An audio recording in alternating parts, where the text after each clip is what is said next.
Nina hasira hata kama mtasema nimepanic. Ila na panic namaliza mwaka wangu unavyotaka nataka. Mimi ni mpare, niliingia kwenye mji wenu mkanikaribisha vizuri. Mkanaonyesha kwamba ukimwambia mtu umependeza, akitoka nje huyu na amependeza nini? Ana nini? Haya, sina kitu. Ila nimepanda ndege, nimeenda kwa Mandela, nikapigana lile sanamu. Unanielewa? Haya, kanunua iPhone 17. Anaona kama kamaliza maisha, nunua. Ameenda kwa Mandela. Sasa South ndo wapi? Si Afrika hii? Nenda. Usiseme South hii. Panda ndege nenda kwenu Arusha. Nenda kwenu Lindi. Zunguka hapa nenda na ndege Mwanza.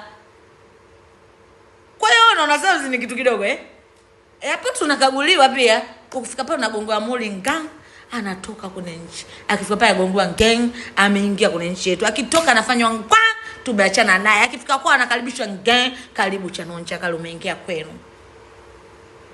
Sawa nani? Unipangie cha kuposti. Nani guys? Mwaka wangu nimemaliza kwa vishindo. Leo naomba nitangaze. Nimemaliza mwaka kwa vishindo. Mmoja nimeenda South Africa. Na pia sana mla Mandela lirefu hilo, linatisha jeusi, na wale watu wake pembeni walioshindwa vita nimpige nao picha.